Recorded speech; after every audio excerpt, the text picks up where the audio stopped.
Қайырлы күн достар. Қазақша сөйлесей подкастының кезекті шығарылымы. Бүгін біз мәдениетті жастар, мәдени орта және қала және облыстағы мәдени тұғырдың рөлі қаншалықты қазір бар және қаншалықты жоқ екендігін талқылайтын боламыз. Бүгін менде қонақта менің ағам Еркебұлан Серікқалиұлы, қалалық мәдениет сарайының режиссері. Қош келдіңіз. Қош көрдік. Сізді бүгінгі шығарылымға шақырудың өзіндік себебі бар. Сіз біздің аға буындарымызсыздар, айтатындарыңыз көп. Жалпы ең бірінші сахна мәдениетінен бастасақ, жастар арасындағы ахуалы. Шақырғандарыңызға рахмет. Бір үлкен бір белес. Семейде қазақша подкаст деген бір үлкен бір жетістік мен үшін. Қаламсыз күннен күнге дамып келе жатыр ғой. Соған қарай медиамызда енді қарқын алып жатқан сияқты. Сондықтан осы подкаст үшін бит қояйын. Рахмет. Қош көрдік, Динара. Біз енді аға деп шақырып жатқан үшін көп рахмет. Енді кішкене болсын біздің де айтатынымыз бар шығар. Көргенімізге қуаныштымыз. Жалпы қаламыздағы сахна мәдениеті, енді кез келген өнер адамы ең бірінші сол мәдениетті болу керек қой. Сахнаға шықпай тұрып, бұл тек қана сахнада емес, сахнаға дейін өз-өзін реттеу, киім үлгісі, жәнегі сөйлеу түрі, боянуының барлығына енді сахнаға шыққаннан кейін дұрыстап қарау керек. Қазіргі таңда біздің сахна мәдениеті жалпы Семейде жақсы деп айта аламын. Салыстырмалы түрде көп жерден бізде көріп жүрміз ғой, барып жүрміз ғой, үлкен қалаларға, мегаполис қалаларға да барып жүрміз, бірақ Семейдің жалпы өнері бөлек, бәрібір бөлек. Шынайы, таза. Еркебұлан мырза, дәл қазіргі таңда біздің Семей қаласындағы сахна мәдениетінің ахуалы қандай? Семей қаласының сахнасының мәдениеті қазіргі кезде жақсы. Сахна мәдениеті негізі. Енді шыққан өнерпаздың жәнегі деңгейі. Қазір көбінесе енді заң шыққаннан кейін барлық әншілер бізде енді өзіміздің қалалық мәдениет сарайында көбінесе әншілерді жанды дауыста орындауға тырысады. Кез келген іс-шара. Бізде солай жиналыста айтып отырады, жанды дауыста орындаңдар деп. Халықты сыйлаңдар. Костюмдар тігіле бастады. Бірақ кейбір костюмдар расымен де болады, ескі костюмдар. Сол орайда егер мен өзі ұсынысым, қиялым ба, кез келген тігілген костюм осындай жыл аралығында қызмет жасасын, одан кейін жәнегі списание дейді ғой. Ескіреді ғой, шүпірек, ескіреді, түсі кетеді. Сондықтан да бұл костюмді жаңарту керек деп өнерпаздарға сондай құрмет болса. Сахнаға шығатын өнерпаздардың кез келген бірінші киіміне қарайды. Енді ол кісілер біздің қаланың, облыстың атын, беткеұстар азаматтар сахнаға шығады, киіміне қарайды, одан кейін барып әнін тыңдайды, сөзіне мән береді. Сондықтан шыққан кезде жарқырап шықса, әрбір уақытта осындай аралығында мына костюм ескіреді, осыны алып тастайсыздар, мынаны жасайсыңдар деген сияқты бір заң аясында ма, жоба ретінде қарастырылса жақсы болушы еді. Негізінде мәдениет жәнегі сол киімнен, сахнадан, ана жерде мәдениет сағыз шайнап, ондай бары жоқ қой, біздің әншілер Аллаға шүкір бәрі профессионалды. Мен де сол нәрсе үшін қуанамын негізінде. Басқа жерлермен салыстырған кезде. Бізге қазір енді кез келген әншіні қазір атып тұрып жанды дауыста өлең айт десең, кез келген әншісі атып тұрып айтып тұр бізде. Ол сол қалай, біз осы Абай облысының тумалары болғаннан кейін ба? Қалай ойлайсыз? Міндетті де Абай облысы, Абай атамыздың туған жері әсер етеді ғой бәрібірде. Сахна костюмы мысалы бір адамға шаққанда орта есеппен қаншаға шығуы мүмкін? Қазақи костюмды алайық. Ер адамға шапан, бөрік, тағы бірдеңке. 150 мың теңге. Сондайға шығады, 150 мың теңге бөрігімен әдемі шығуы. Ол қанша уақытқа шыдауы мүмкін? Бізде мысалы мынандай бір регламент болу керек сияқты. Регламент болғанда жәнегі уақыты дейді ғой. Мынандай уақытқа дейін мына костюм киілу керек. Одан кейін оны ары қарай пайдаланбай қойса деген бір мәдениетте бір заң болса ма, болу керек, әрине, ол шүперек қой. Шүперек, бұл да тозады, бұнда түсі кетеді деген сияқты. Осындай уақытқа дейін мына костюмді пайдаланасыздар, одан кейін сахнаға кимейсіздер, заң бойынша бұл адамға осындай костюм тігілу керек деген сияқты болса, онда әрбір өнер адамы жарқырап тұрып, жаңа костюм киген өнерпаз сахнаға шыққан кезде өзі де мүлдем басқа сезінеді. Әрине. Костюм бірінші түрмен қарсы алады, одан кейін миымен шығарып тасталады. Адам кіргенше жәнегі киіміне қарайды, одан кейін сөзіне, одан кейін әніне қарайды деген сияқты ғой. Әрине, соның жаңасына орталық алаң жақсы айтып жатсыз осы жерде сұрақ. негізі қазір бұрын бізде халық концертке аш болатын, білесіз ба? Мгм. Біттей бір нәрсе болса риза болып көретін. Қазір әйтеуір тәуба шүкір біздің қалаға төрт жақтан Иә, біздің өте мықты мықтылардың барлығы келіп жатыр. Ресейден де келіп жатыр, иә? Мгм. Жақсы. Енді қараңыз, осы нәрсе біздің қаланың мәдениетіне әсерін тигізіп жатыр ма? Байқайсыздар ма сондай? Тегін концерттер көп қой қазір. Иә, тегін Мгм. концерттер жақсы. Енді Содан сұраныстар, мысалы жаңағы мен де сахнаға шыққым келеді, я болмаса осындай вокал мектебін ашсақ қой, бүйтсек қой деген сияқты. Жалпы енді іште сондай дүниелер болып жатыр ма? біріншіден орталық алаңдағы концерттер. Қазір енді қалталы азаматтар бар, бұл жұлдызды әншілерді тойларына шақыра салады, туған күндеріне шақыра салады да, Мгм. бұлар күнделікті көріп жүрген. Қарапайым халық бұндай әншілерді жәнеге көрмейді. Сондықтан енді бұл әкімшіліктің істеп жатқан нәрсесі ғой. Қала тұрғындары да көрсін, бәріміз бір деңгейдеміз деген Иә, сияқты иә. сондай нәрсені жасап жатыр. Бірақ қала тұрғындарына жәнегі оң жағынан әсер беріп жатыр деп ойлаймын. Өйткені тек қана біз және Ресейден келіп жатыр әншілер, жәнегі хип-хоп бағытында, әртүрлі бағыттағы әншілер келіп жатыр ғой. Байқасаңыздар, дәстүрлі әншілеріміз Аз ба? көп келіп жатыр. Көп келіп жатыр ма? Иә, байқаған шығарсыздар. Абай атындағы театрда да дәстүрлі айтысымыздағы айттан жаңғырып бір Семей күннен күнге бір дамып келе жатқан сияқты, бір оған дейін ондай болмаған, Байқадым. байқалмаған. Енді өнерде жүргеннен кейін міне болды, осы әншілер ғана келеді дейді. Қазір дәстүрде келіп жатыр, жастарға керек болса жастардың әншілері келіп жатыр, барлығы қамтылған. Осы енді тіл көзден сақтасын. Сақтасын, Иә, әрине. осы Қаламыз көркейіп келеді. қаламыз көркейіп келе жатыр. Соған риза боласың да. Иә. Осы қаланың тұрғыны ретінде өте қатты ризамын. Тазарып та келе жатыр, иә.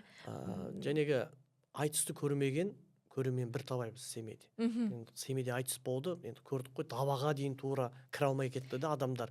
Сөзіңізді бөлейін. Айтыстың көп айтыскерлер өз жағымыздан шығып жатса да, Мгм. біз айтысты көре алмай отырдық. Иә, Иә? иә. Енді ары қарай айта берсеңіз осы Иә, жерде. айтысты көре алмай кеттік. Рахмет. Дәстүрлі әншілерге, мысалы, бұл әрбір айтыс, әрбір дәстүрлі ән, бұл жәнегі адамды тәрбиелейді. Мгм. Өскелең ұрпаққа жәнегі бағыт бағдар беретін осы аға буындармен кемеңгер қазақ айтады, көсемділігімен, шешенділігімен, дархан пейілін, дала көңілін осындай және өлең шумақтармен, дәстүрлі әнмен жыр еткен. Сондықтан әрбір келіп жатқан дәстүрлі әнші, айтыскер қаламызға үлкен бір серпіліс тұрғындарға береді деп ойлаймын. Иә. Енді қараңыз, қазіргі тілде біз былай айтамыз ғой, инсайт деп, иә? Кофе барың күшті екен. Рахмет, ас болсын. Куликов. Куликов іше бергің келеді екен. Дәмді ме екен? Жұп-жұмсақ, иә? Бұрын қазір міне былай айтамыз ғой біз, қазіргі қалай деп айтады енді, жаргон дей ма білмеймін, инсайт деген сөздерді айтамыз. Одан кейін тағы бір белгілі бір жақсы бір ақпарат алатын болсақ, оның өзіндік бір аттары бар. Осы жерден словила, инсайт, вайб деген нәрселер айтады ғой жастар. Енді қараңыз, негізінде бұрынғы заманның инсайт айтыста болған. Иә. Иә? Айтып отырып сол жерде қаншама шындық айтылатын, қаншама білім, елдер ақшаға сатып алатын дүниенің өзі сол айтыста айтылған. Енді о жаққа айтысты көруге жастарды қалай шақыруға болады? Сіздің ойыңызша методика бола ма ондай нәрсе? Жастарды айтысқа шақыру, иә? Иә, көрермен ретінде қалай шақыруға болады? Қатыстыру керек пе екен, әлде? Қазір енді жастардың барлығы бәрі біліп тұр ғой, енді бәріміз телефондамыз. Қызуды жасу дүние, тез алданып жатырмыз, ақпарат бәрі қарқынды дамып жатыр да, жастарды қызықтыру қазір өте қиын. Қиын ба? Қиын. Қызуды жасу дүние болғаннан кейін жәнегі білесіздер ғой, TikTok, әлеуметтік желі, енді мысалы шектеу қойылса, өз басым. Шектеу қойылса, мысалы 1-ден 9-шы сыныпқа дейін мысалы ұялы телефон ұстауға болмайды. Және iPhone деген сияқты нәрселер болса, халық көтеріліп кетпей ма, қалай ойлайсыз? жоқ, енді бір шектеудің әңгімесі айтылса бізде халық көтеріліп кетуге бар. Міне бірден айтайын, сіздерге қазір қойып тастаңыздар деп жатқан жоқ. Тек ой талқылау ғана. Мен айтып тұрғаным, жәнеге TikTokқа, Instagramға кіретін телефон ұстамаса, барлығында телефон болсын, жәнеге айтады ғой, жай байланыс үшін ғана телефондар ғана болса екен деп. Иә. Сол үшін ғана. Іздеген кезде керек емес ақпараттан алшақтау. Керек емес ақпараттан алшақтау үшін. Иә. Сен TikTok көріп отырған адам, ана TikToктағы андай бір трендтерді бүйтіп билеп жатыр, чики-чики жасап жатыр. Уақыт өлтіреді. Оны көріп жатқан адам айтысқа қызығады деп ойламаймын. Сондықтан да сол ақпаратты алып тастаса, әлеуметтік желідегі. Бірінші мен 9-шы сынып аралығында телефон ұстауға болады, тек қана осындай деп. Сол заң болса, Иә. енді қалған адам қазақ тілін оқиды, мәдениетін оқиды, мәдениетін қазақ тілін білген адам айтысқа да қызығады, Мгм. дәстүрлі әнге де қызығады деп өз басым ойлаймын. Иә. Ал егер мынау әлеуметтік желімен екеуін байланыстырсаң, бәрібір мына жақ кішкене алып кетіп отырады да. Сонда қазір арзан дүние әкетіп жатыр. Иә, арзан дүние жастарды. алып кетті. Иә. Иә. Менің айтпағым осы. Иә. Сөзіңіздің астарында ұқтым. Бағыт бағдар беретін нәрселер осы деп ойлаймын енді. Ал қала мәдениеті жайлы не айта аласыз? Мысалы, жаңадан бізде аялдама орнатсақ, шағып кетеміз. Иә, бұзып кетеміз. Мгм. Енді соның Қала бір мәдениеті. алдын алуға бір дүниелер жасауға болады ма енді? Қалай ойлайсыз? Тұрғын ретінде айтып көріңізші. Қала мәдениеті ретінде Мгм. жәнегі аялдаманы сынып жатыр. Мына қаланың Арбат мекенжайын мынандай жүректер жасап қойды. Жүректердің жағасын сыдырып тастап, мені түнгі қалада серуендеп жаяу жүремін ғой. Мгм. Бірінші қаланың өзімізден бастау керек сияқты енді жәнегі. Әр адам. Қалада жүрсен, үлкен бір неме тұр, билборд тұр. Мынандай. Иә. Үлкен билборд тұр. Таза қала. Таза қала енді көп жерде бір-екі жерде ғана тұрады, таза қала дегені. Бүкіл жерге тұрса мысалы, Мгм. Абайдың келесі көшеде Мұқағалидың бір сөздерімен, бүкіл қала тек қана ақындармен, жазушылармен, билбордтармен тұрса, Каспий жұма, 1xbet дегендердің бәрін алып тастап, тек Өте қана дұрыс. Осы жерде қазақи бір келісемін. бүкіл көшенің бәрі солай тұрса, енді Абаштың жері болғаннан кейін, рухани жер болғаннан кейін, Семейге кіріп келеді қонақ. Мгм. Билбордтардың барлығында ілініп тұратын жерлерде Мәдени Абайдың осындай дүниелер. иә. Тек қана мәдени сөздер, осындай, Мгм. сүй қаланда андай, мындай, бүкіл қалада. Тек қана жарнама ғана емес. Иә. Жастарға жәнегі насихаттайтын нәрселердің барлығын алып тастап, ерекше бір сондай бір мүмкіндік жасап көрсе, бұл ешқай қалада болмады деп ойлаймын. Мен өз ойым, просто Иә. фантазиям Иә. бойынша айтып отырмын да. Тіпті осы сөздеріңізге қарап ойлап қоямын да, Абайдың 41 қара сөзін әр біреу бір айдан тұратын Иә, болса, бір айдан тұратын болса, адамдар- бір талай жастар жаттап қалатын шығар, мүмкін. ал Абайдың 41 сөзінде бүкіл психология бар. Дұрыс, иә. Бүкіл әйел затына, ер, бала Отбасы, шаға, бәрі бәрі бар. қамтылған Иә. ол жерде, иә. Мгм. Енді ойлаңызшы, қаланың бүкіл жәнегі сол жақ жағалауынан бастап оң жағалаудың бәріне Абайдың қара сөздері жазылып тұрса. Иә, Абай Әдемі облысы емес пе? деген атымыз бар. Иә, Абай Иә, облысы деген ешкімге атымыз. ешқандай тиіп жатқан жоқпыз. Бұл білім, бұл Иә, мәдениет, иә, иә, шақыру. Ә, Негізінде дұрыс айтасыз, әр адам өзінен бастау керек деген сияқты. Мысалы, енді сіздер сияқты белгілі бір блогы бар, аудиториясы бар адамдар челлендж бастап көруді ойламадыңыздар ма? Осындай. Мгм. Бір жаңағы тазалық жағынан болсын, белгілі бір әйтеуір бір мәдениеттің жолы көп қой. Сөйлеу мәдениеті бар, оның ішінде жаңағы жүру мәдениеті бар, сыйластық, ластамау, сол сияқты айтамын. Челлендждарды Мен бастап енді көру. шын айтайын, осы бір челлендж бастайын деп жатқам. Қазір бір есіктің алдынан өтіп бара жатсаң, жәнегі кез келген есігінің алдынан өтіп бара жатсаң, жәнегі игровой площадка дейді ғой, сол жерден өтіп бара жатқан кезде жай өтіп шығыңызшы, кішкентай балалардың бірнеше боқтығын естисің да. Балалар, ата аналар емес, балалар сол горкадан. Ол енді үйден. Ол енді үйден отбасынан. ғой, иә. Сол мысалы отбасы ата аналардан бастасақ, міне, ойнап жүрген балалар, боқтамайық деген сияқты бір челлендж. Тәрбиені ұрпақтан бастасақ, жәнегі сәбиден бастасақ, ата аналар өзіміз бастайық, құрметті ата аналар, балаларымызға үйретейік қазірден бастап, осындай дұрыс сөйлеп, бала кезден бастап дұрыс сөйлеуді үйретейікші деген сияқты бір челлендж бастайын деп ойлағам негізі өз ойымда жүр. Өйткені тәрбиені қазір студенттен, өсіп кеткен бір азаматтан бастаған кішкене кешірек шығар, сондықтан өскелең ұрпақтан бастасақ. Иә. Балалар қайда? Ойнайтын жерге барсаң, кішкентай сәбилердің барлығы боғауыз сөз. Оны барлығы білетін шығар, естіп жүрген шығар. Оттан Әрине. балалар боқтап жатқаннан кейін біртүрлі қабылдайсың да өзін. Бір-біріне сөйтіп жүріп, және ашты боқтықтар. Иә, ашты боқтық. Иә, Енді иә. ол жарайды. Қазір отбасы әркімнің жағдайы бар ғой, біреуінің әкесі жоқ, біреуі анасы жоқ деген сияқты. Мгм. Мүмкін сол тәрбиені балабақшадағы бар, мектептегі мұғалімдердің Сол жаңа неге өзіміз сияқты жәнегі әрине. челлендж ретінде бастасақ, бір жақсы дүние шығады деген ойдамын. челлендж деп айтып отырғаным себебі, мысалы, адамдарға бәріміз кәне жүріңдер дала тазалайық, я болмаса бәріміз жүріңдер бірдеңке істейік десек, ешкім мән бермейді да. Челлендж осындай нәрсе. Оған марапат қойып қоятын болса, онда тіптен жақсы болады. Негізінде біз сондаймыз. Мойындайықшы, біз сондай халықпыз. Бірақ оны бар ғой, оны да тәрбиелеп алуға болады. Сондаймыз деп отыра беруге болмайды. Мысалы, Япония өздеріне қалай үйретті деймін да, тазалықты заңмен шектеді. Иә? әрбір нәрседе камера бар, заңмен шектейді, адамдар еріксіз. Одан кейін үлкен, сіз айтпақшы үлкен буын істегеннен орта буын міндетті түрде істейді, кішкентай ол автоматты түрде мектепте барып жасайды. Содан кейін ойлаймын ғой мен жаңағы шіркін мүмкін осындай аудиториясы бар адамдар, өзінің артынан қаншама адамды әкете алатын адамдар мәдени тұрғыда біздің қала, облыс, мемлекет, ұлт боп дами алатындай бір нәрсе тигізе беретін болсақ, онда ол өзінің оңтайлы жағын бірден береді. Мысалы, сіз жаңа дұрыс айтасыз, балаларға біз қазірден бастап дұрыс бағыт көрсететін болсақ, оның 5 жылда нәтижесін көреміз. 5 жылда олар мектепке бір барады. жылдан кейін көрмейміз, мүмкін 2 жылдан кейін көрмейміз, бірақ Иә. 5 жылдан кейін мүмкін көріп қалуымыз мүмкін да. Сондықтан баладан бастау керек тәрбиені. Одан Ой, кейін ол үлкен. жаңағы бақытты, саналы, мәдени ұрпақ. Иә. Мысалы, қазір жапондықтар деп отырсыздар, немістер, Мгм. және алдыңғы қатарлы елдер ғой. Енді немістер деген Иә. ұлы отан соғысында жеңілген мемлекет, Иә. жеңілді құлдырады, оларда түк жоқ.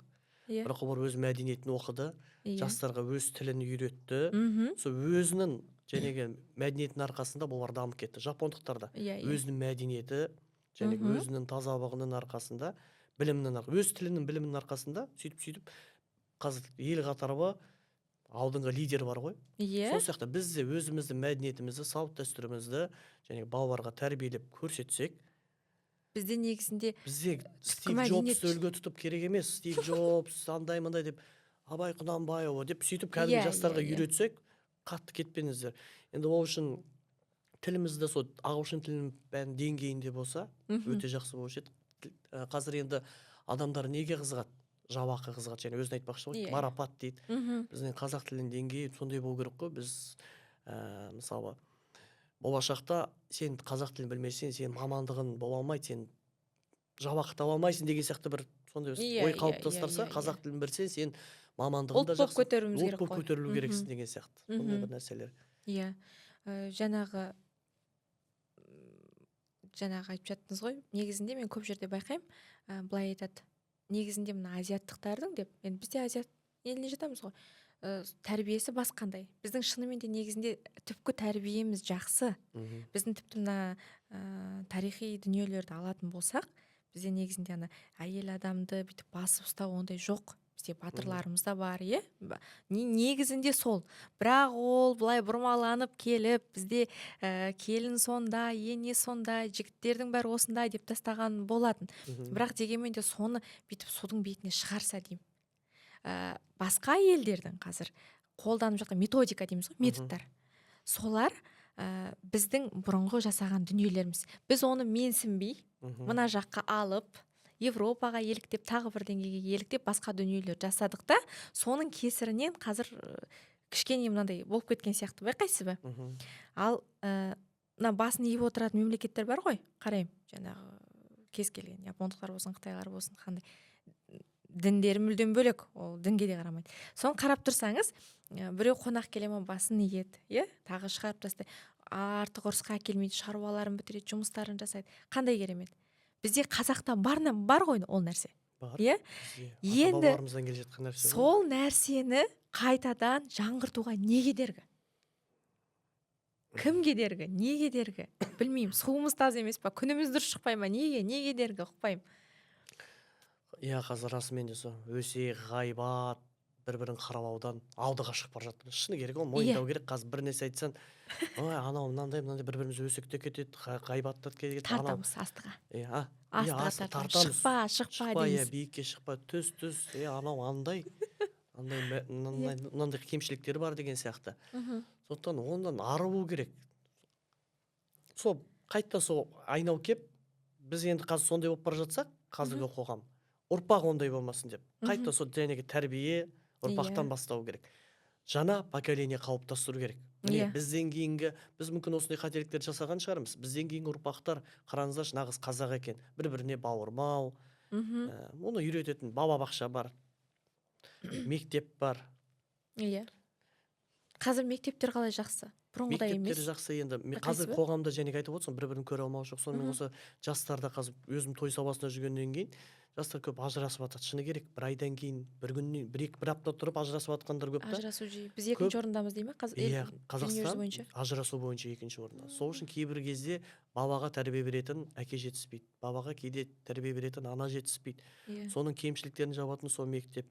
Мысалы, сол балабақша барда мектептерде мысалы әкенің орнын ауыстыратын мысалы ер азаматтарды көбейту керек сияқты деп ойлаймын. Мысалы, балабақша мектепте ер азамат болса, біздің кезімізде ер азаматтар болған кәдімгідей. Иә. Келе жатса кәдімгідей. Мен айтар едім, ер азаматтың тұғырын көтеру керек. Иә, ер Біз азаматтың таптап кішкене тастадық. таптап тастадық. Енді оны мойындау керек. Қазір айтпасақ та біліп тұр ғой бәрі. Иә. Мүмкін балабақшада бір 3-4 ер азамат мұғалім керек шығар. Мүмкін, иә. Еркекті еркек қылып тәрбиелеп, қызды және арын намысын сақтайтындай қылып тәрбиелейтін ер азаматтардың бір жәнегі штатын ашса қалай деп Дұрыс ойлаймын. айтасыз. Мектепке де, балабақшаға да. Өйткені қазіргі қоғамның дамуына қарап айтып отырмын да мен. Көріп жатқаннан кейін айтып отырмын. Бұл жай қиял ғой. Жоқ, негізінде дұрыс айтасыз. Сол тәрбие жетпей тұрғаннан кейін бізде қоғам құлдырап бара жатыр. Одан кейін қазіргілер айтпақшы, депрессия, стресс, апатия деген осыдан туады да, отбасы құлдырайды. 6-шы класс оқитын балада қайдағы стресс мысалы. Бірақ психологтар жаңағы сурет салумен, сөйлеумен тауып алады сол нәрсені. Яғни ол нәрсе бар. Иә, бар. Иә. Одан кейін әке жуығы жетіспейді біреуіне. Болады ғой сен. Иә. Күнде маманың қасында жүрсем, әкенің бір ақылы бөлек. Мен өз балаларға айтатын ақылым бөлек та. Иә. Мамасыныкіне араласпайсыз, өзіңіздікі бөлек. Иә, менікі бөлек. Ананың тәрбиесі бөлек. Мысалы. Сол сияқты ғой, әркімнің өз рөлі бар. Ал кейбір аналар бар, бабасымен көріп жатырмыз. Араларымда достарым да бар. Қарсы тәрбиелейді. Иә, жүгір жүреді. Ана деген мықты ғой. Ананың жігері деген еркектің де қызметін атқарып жатқан ана бар бір таба ғой. Күні кешке дейін жұмыс істейді. Енді балаға үлгермейтін уақыттарда болады да, сондықтан әке де осы жерде әкелік рөлін атқаратын ұстаздар қауымы керек сияқты деп ойлаймын. Иә. Жалпы отбасы тақырыбын дұрыс талқылай алатын сала жетіспей ма? Сол. Иә. Негізінде албаты ажырасуларға қарсысыз. Иә. Өйткені әртүрлі адамдар болады. Ақыл білімге ол нәрсе шегермейді. Қанша білімді ақылды адам болуы мүмкін, бірақ ажыраса берсін дейтіндер де бар. Өмір бірлет өмір сүремін, бүйтемін сөйтемін деген. Бірақ ол үлкен қоғамға келмейтіндер. Қазір көріп отырсыз ғой, тиктокты ашқасан ажырасқан әйелдер. Я сама поднимаюсь.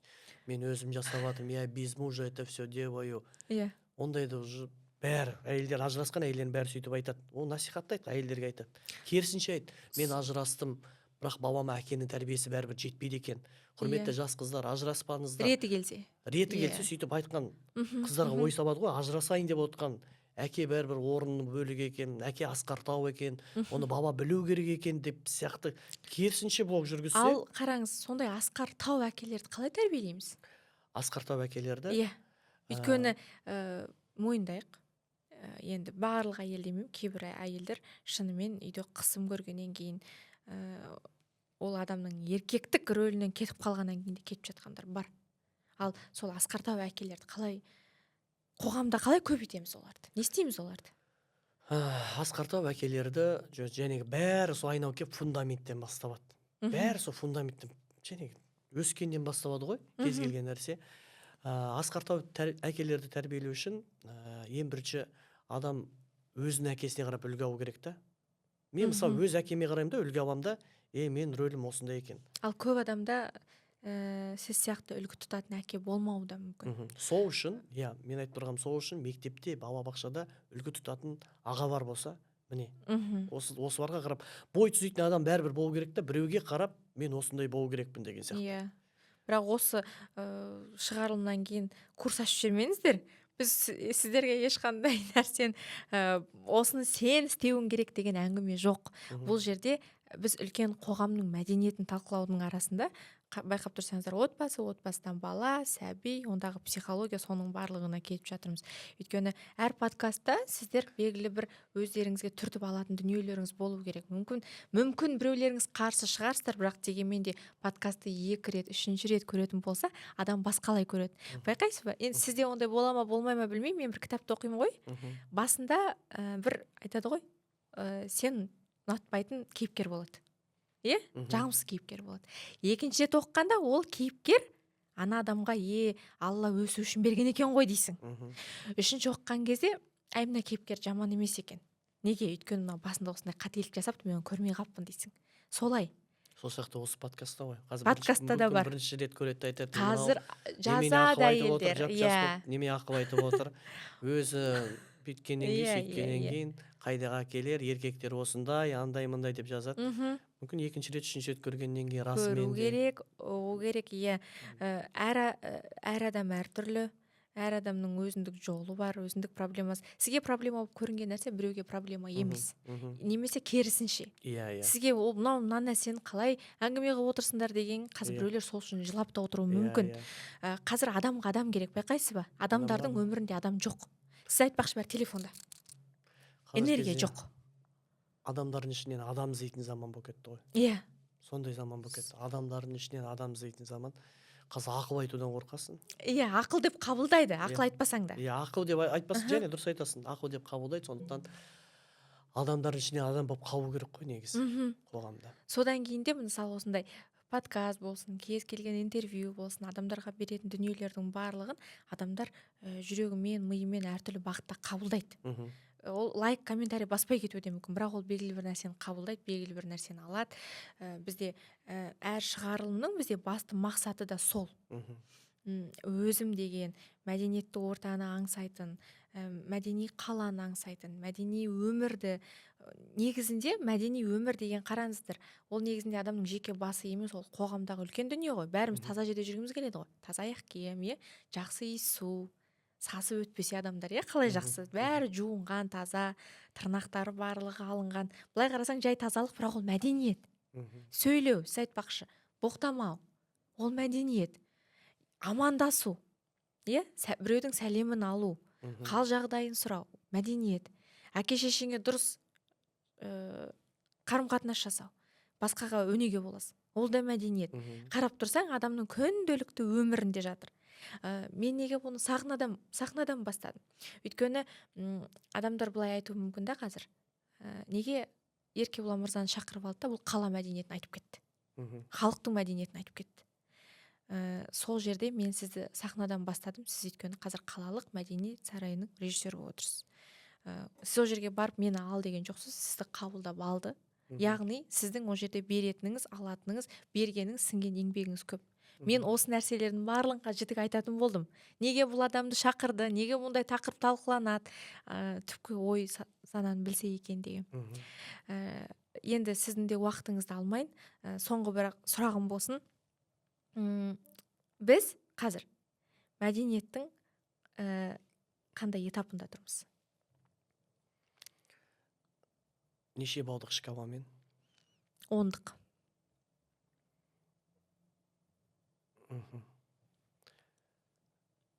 Біз сол бір 6-7 шкалада тұрған шығармыз. Есі 4 деп айта ма дедім, 6-7-ге де рахмет.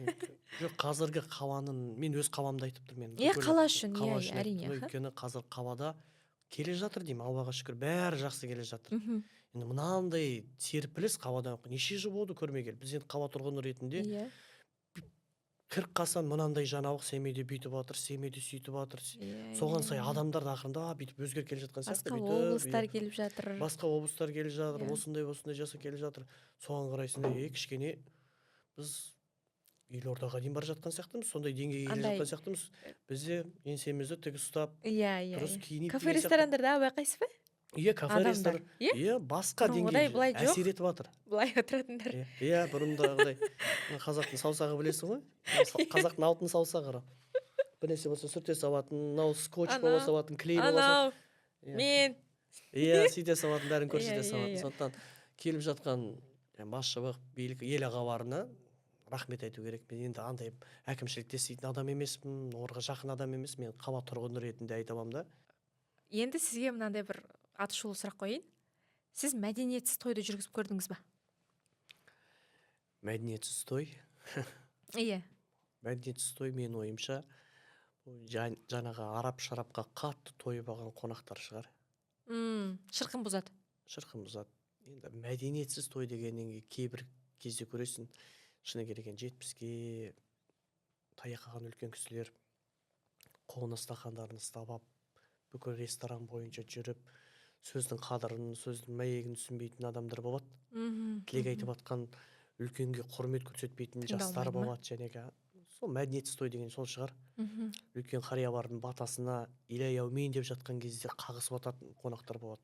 Мәдениетсіз той деп соны есептеймін. Ондайда қонақтар болады. Жоқ деп айтуға келмейтін шығар. Иә, Ондайда адамдар болады. Жәнегі стақанмен қағыссам, мен ана кісіні күтіп алдым, мен абыройлымын деген сияқты деп санайтын қонақтар болады. иә. Ал мәдениетті қонақтар болады, расымен де ішетін орнын білетін, тыңдайтын жерде тыңдайтын, Айтатын жерде айтатын. айтатын жерде айтатын. Мен неге мәдениетті той деп айтпадым, өйткені мәдениетті той қызықсыз, мәдениетсіз той адамдарға қызықты. Сіздің мамандығыңызға бір шоу жасайықшы. Қалалық мәдениет сарайындағы режиссерлік жұмыстың атқаратын жұмыстары қандай? Көз алдыма елестете алмай отырмын. Не істейсіз? Мысалы қазір халыққа концерт қойсан, халық көреді де, мынау әнші шықты, мынадан кейін мынау шықты, мына режиссер неме істеді мына Иә, жерде иә. деп. Сұрақ Менде де сондай сондай туындауы мүмкін да. Мысалы ұлттар күні деген бір іс-шараны алайық.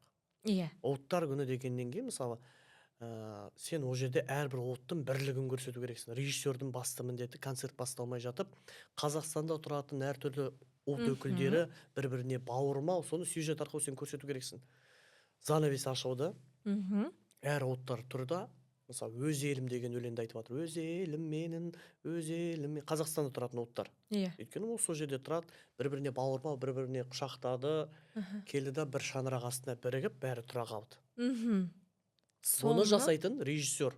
Иә. Бұны ұлттар шығып өздері давайте бүйтейік, ана сен мына жақтан шыға сал, мынаны шыға сал, сен мына киімді кие сал дейтін, оны жасайтын олар емес.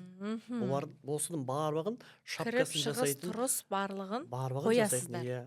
Кәдімгі кездерде андай прогон деген нәрселер бола ма? Әрине, Конституция күні атазан дейсің мысалы.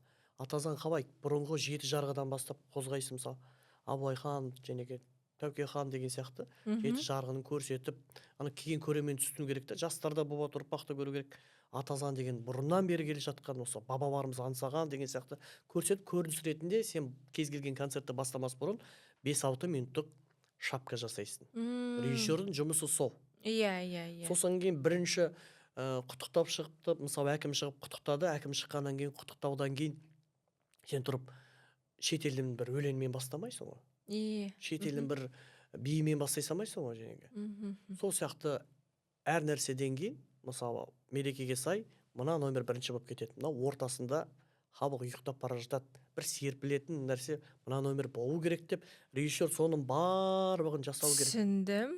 Яғни сіз сахнада болып жатқан көрініс пен дыбыстардың халыққа дұрыс жетуін қадағалайсыз. Иә, дәл осы ғой. Міне. Режиссер деген сол.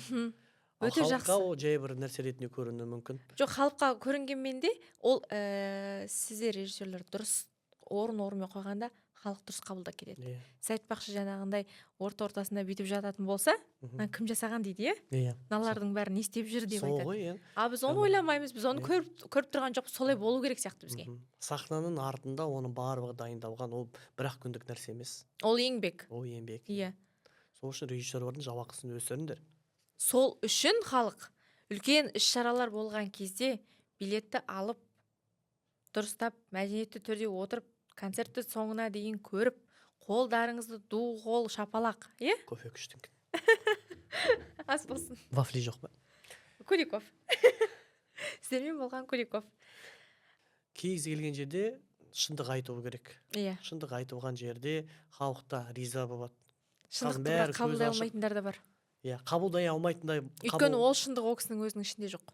Дұрыс айтасың, міне. Сол кезде. Дәл осы ғой, айтқымыз келгені сол ғой. Сондықтан айтатын жерде айту керек. Сіздер мысалы сол жаңағы тамада ретінде, тамада деген сөзден қарағанда бар ғой, негізінде жүргізуші деген сияқты сондай нәрсе ұнайды маған. Жүргізуші ретінде, е? Кез келген тізгін ұстайсыздар ғой, ол той болсын, ол бір ашылу салтанаты болсын. Сондай кездерде жаңағы бір шындықты айтып қалатын сәттеріңіз бола ма? Тойдың үстінде ма? Иә. Мысалы, адамдар шулап кетті делік. Сөз тыңдалмай қалды, бата тыңдалмай қалды. Үлкен буын бір нашар қылық көрсетіп жатыр, сол кездерде бір жан айқай шындықты айтып жіберетін кездеріңіз бола ма? Міндетті түрде болады Әлде ғой. жоқ, басыл ол сенің ғана ойың, бұл той басқа адамдардікі деп өзіңізде қалып қоясыз ба? Сен енді тойға тамада болып және жүргізуші асаба болып ретінде келген кезде ақша алғаннан кейін халықты басқару ғой. Негізінде иә. Халықты басқару, оның үстінен айғайлап және ей сен бүйт сөйт емес. Иә, Біреудің қарнына тиісіп, Мәдени біреудің түрде. шашына тиісіп мазақ қой емес асаба деген. Асаба деген Ой, ол тақырып бөлек айтылатын тақырып негізінде. асаба деген келген тілекті тыңдатқызып беретін батаны қабыл еткізетін осы асаба ғой. Соны айтамын мен. Негізінде Мен асабаның да өзінің белгілі бір ұрысатын кезде пункттері болса ғой. мен әзілмен подход жасаймын да. Мгм. Стақанмен жүгіріп жатқан ағалар болса, аға ішпей қояйықшы, ертең ауырамыз деген сияқты бір Иә. әдемі кодтармен жасаған болады да. Мгм. Оны шығып отыр, ішпе, ішсе немене болды, арақ атадан қалған ас емес деп ұрысып тастасаң, Иә. бүкіл тойда бәрі бүйтіп қалады ғой. Иә. Сондықтан алдап халықты. Мгм. Аға ішпей қойыңыз, Мгм. сізге жараспайды екен аға деген сияқты. Ал Жас- негізінде былай тойға қарсы емессіз, қазақтың той жасап бергеніне. Той жасағанына Иә. Енді кейбіреулер осындай келеді де айтады, біз тойға қарсымыз, тойды құрту керек деп. ондай барып көп қой. Мгм. Енді той қазақ адамдар тек қана албат жасамайды ғой. Қалтасы бар, ақшасы бар адамдар жасайды. Мгм. Қазір үйге шақырмайтын заманда үйге шақырмаймыз ғой, енді шыны керек қазір көбі Иә, үйге емес. Тойда бас біріктіре салған жақсы да. Той бата тілек қабыл болатын. Көп той керек емес. Қазір енді албат той барда жасайтын болып кеттік қой. Шыны керек. Иә. Өзі көріп жүрміз да. Анау Иә. бүйтіп келді, мынау ар жақтан Садик бітті. Садик бітті, әскерден келді. Турникке 16 рет тартуды, соны жасайсың. Сондайға дейін келе жатқан сияқты скоро бар ғой. Дұрыс айтасыз. Бар ғой, подъем переворот жасап үйренді, соны бір тойлат жерік деген сияқты соға дейін кетіп қалмау үшін Иә. үйлену той, Жаңырақ көтеру. қызынды дұрыстап ұзатып, алғаш батасын алып, немереңнің неткенде бір тұсауын кес. тұсауын кес. Мгм. Сол сияқты қазақтың салт дәстүрі көрсетілетін тойлар жасалса, Иә. бұл той әдемі болады. Онда әдемі кетеді. Мгм. Мен сізбен Өз ойым келісемін. сол. Иә, мен сізбен келісемін. Бірақ сіздің халық үшін жауап беріп отыр Динара демесінші. Өзім үшін айтайын, сіздің қалаға сіңген еңбегіңіз көп аға. Сіздің әр посттарыңыздың астында нашар пікірлер аз. Жоқ та. Мгм. Оның өзі сондай бір белгісі ғой. Одан кейін сіз жарнамалап кеткен жерлерде мен барған кезде айтады, Еркебұлан ағам қалай жақсы айтты. Еркебұлан ағам қалай халық сізді үлгі тұтады. Мгм. Оның өзі біздің қала үшін қалай айтсам мақтаныш. Сондықтан өйтіп Тыңдап алыңдар. сондықтан сөйтіп өзіңізді өте төмен бағаламасаңыз деймін. Өзіңіз айтпақшы, асқар тау болу үшін мүмкін мінез де керек. Мгм. Мінездің барлығын сізден алатын Дұрыс. болайық. Иә. Бір ауыз қала тұрғындарына тілегіңіз, одан кейін аяқтап сізді жұмысыңызға жіберейін. Құрметті қала тұрғындары, қаламызды көркейтетін де, өшіретін де бұл өзіміздің мәдениетіміз. Сондықтан мәдениет тілден басталады. Өзіміздің мемлекеттік тілімізді құрметтейік. Басқа тілде барлығын білген абзал дұрыс. Бірақ кез келген ұлттың мәдениеті ол өз тіліне байланысты. Қазақ тілін барлығымыз үйренейік. Баршаларыңызға енді қазақша подкаст болғаннан кейін осы бағдарламаны көріп, қазақша подкастпен лайк, комментарий емес, löпілдетіп, пікірлетіп қояйық. Иә, көп рахмет. Әр айтқан тілегіңіз Алланың құлағына шалынсын. Біздің әр подкасттың несі мақсаты да сол. Келгеніңізге көп рахмет. Кофені алып кетсем бола ма? Әрине. Дәмді екен. Алдағы уақытта сізді тағы да бір тақырыптармен қонақ қылып шақырып қалуымыз әбден мүмкін. Ол халықтың сұрауына байланысты. Сізбен біз айтатын тақырып өте көп. Бірақ дегенмен пайдамыз тисе екен. Рахмет, андай бір күшті бағдарлама екен де, кеттің еме, бір әңгімелесетін болады ғой. Иә. Өте тамаша бағдарлама екен. Сіз асығып тұрсыз. Сізді де кішкене бір сағат. Негізінде Еркебұлан мырзаны мен шақырған кезде айттым ғой, жапырақ жасыл еді. Иә. Ұстау қиын сізді. Иә? Алла қаласа сіздің үйіңізге қонаққа барамын мен. Енді келесі жолы шақырсаңыз, Динара десең, қазақша подкаст десең, бірден ұшып келетін сияқты, өйткені подкаст ұнады. Керемет. Енді бір-бірімізді көре алмаушылықтан, бір-бірімізді сақтасын Алла. жамандаудан, бәріміз бір бір елде бір жерде тұрамыз, бір біріміз одан да мәртебемізді асырып асқақтатып жүрейік. Одан сайын биіктейміз. Одан сайын биіктейміз, бір бірімізді қолдайық. Рахмет сізге. Рахмет. Алла разы болсын. Сау болыңыз.